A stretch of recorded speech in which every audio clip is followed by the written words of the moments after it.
Hello, and welcome to day 2 of 7 days of Halloween. Hi everyone, it's Monica, and welcome back to my 7 days of Halloween series.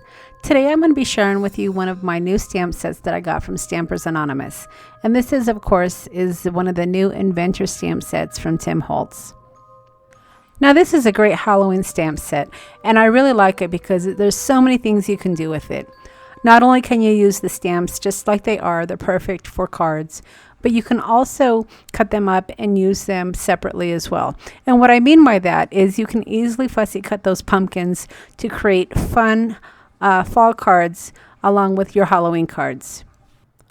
I really like the size of the skeleton as well, because with that skeleton you can easily add a head or a face to it to alter that image and create a whole new type of card. And that's really what we're going to do today. We're going to go ahead and create a really simple card, and we're going to add a bobblehead to it. And I actually got this idea from one of the designers that I saw on the Tim Holtz release.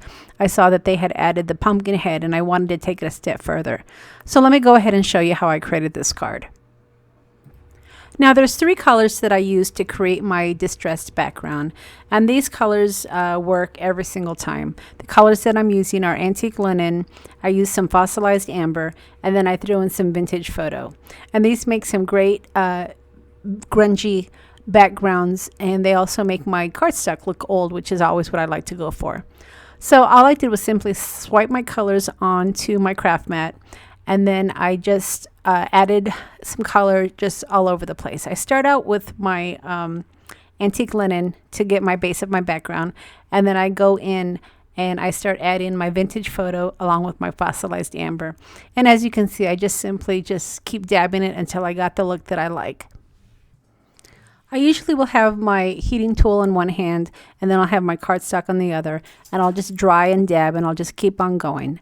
And then once I have the desired look, I completely dry my cardstock, and then I'll come in with some additional inks to cover up some of the white spaces.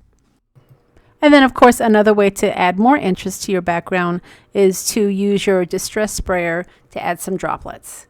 Now, I didn't always have this distress water bottle. I had just a simple water bottle that I used to spritz, and I was under the impression that, any water bottle would work. But I have to tell you, since I've got this distress sprayer, I'm really liking it. I can easily control how I spritz. And if you've seen some of Tim Holtz's videos, you can see that not only can you spray it, but you can add water droplets.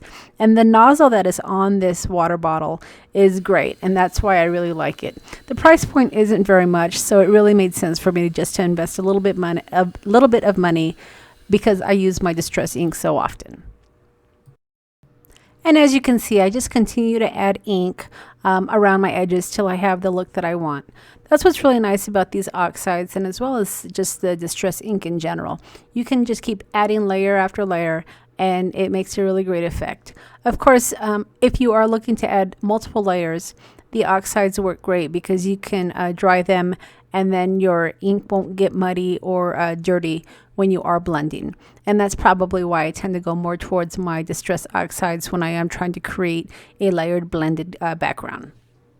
So once I was happy with the layers on my background, I did get out my distress tool to edge up the outer part of my card. This is a tool, again, I use all the time when I'm creating a vintage card.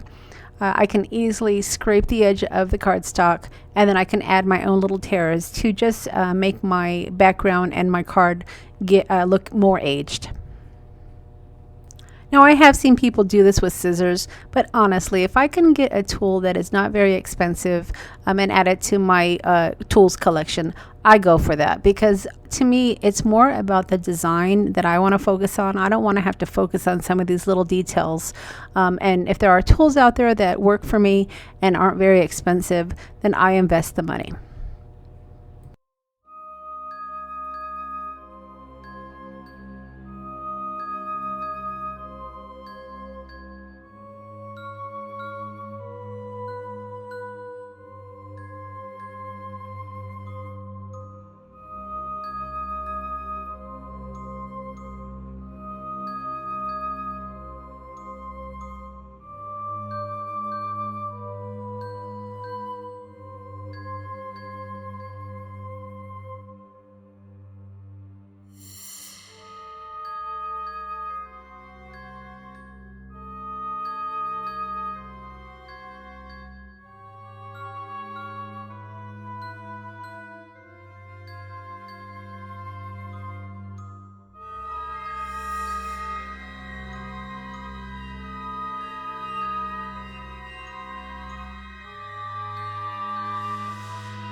Now I picked up these little paper clips to use in my passport books because I like to add ephemera, but they're really cute little additions to your cards as well.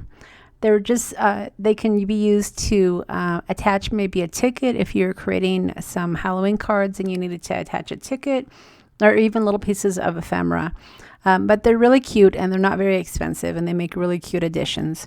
So I did decide to add a couple of those to my Halloween card because this is a really simple layout and I just wanted to add a little bit more interest.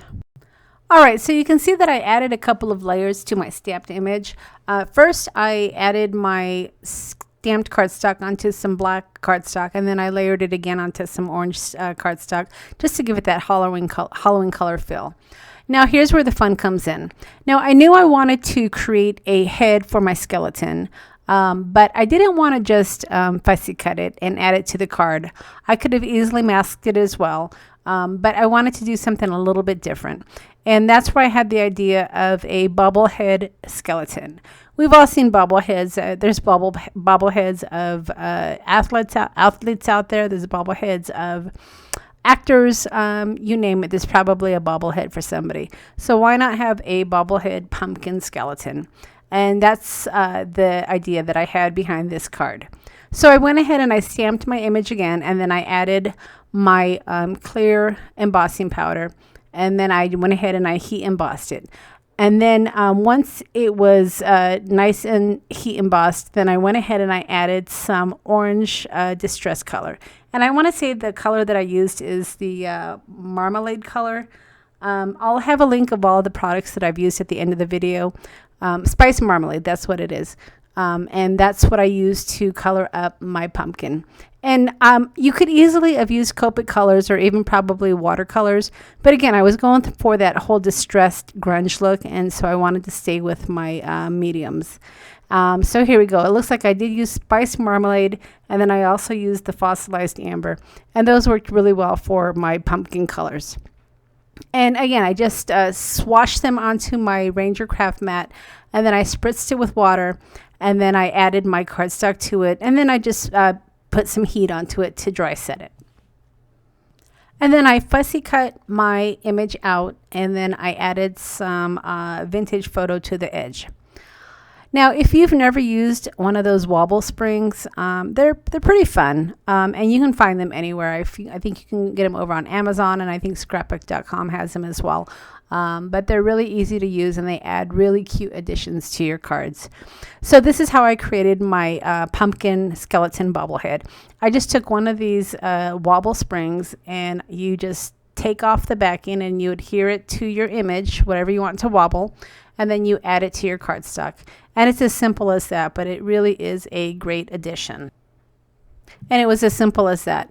And keep in mind that this skeleton can have many faces, right? We have those really cool zombie faces that came out this year, which would also be a great head for the skeleton. And then the stamp edition from last year that has some of those witches and mummies and vampires. I think those would be great additions as well to your card. So use your imagination and create some fun wobble heads for your Halloween cards this year. All right, so as always, I will leave a list of all the products that I've used to create the card along with the links to the stores. And if you've enjoyed my video, I would sure appreciate a thumbs up. Now remember, if you want to be entered into my drawing at the end of the series, I am going to be giving away one of the stamp sets that I use this week. I'm not going to tell you which one, but it will be one of the ones that I use for one of my creations. So make sure that you leave a comment on every single video this week to be entered into my drawing. And then, of course, you have to be a subscriber to my channel. So if you haven't subscribed to the channel yet, don't forget to hit that subscribe button before you head out. And then also in the supply list, I will leave a link to the stamps that I mentioned for the heads that I think would work well for this design as well. All right, everybody. Thanks for stopping by, and we'll see you again tomorrow.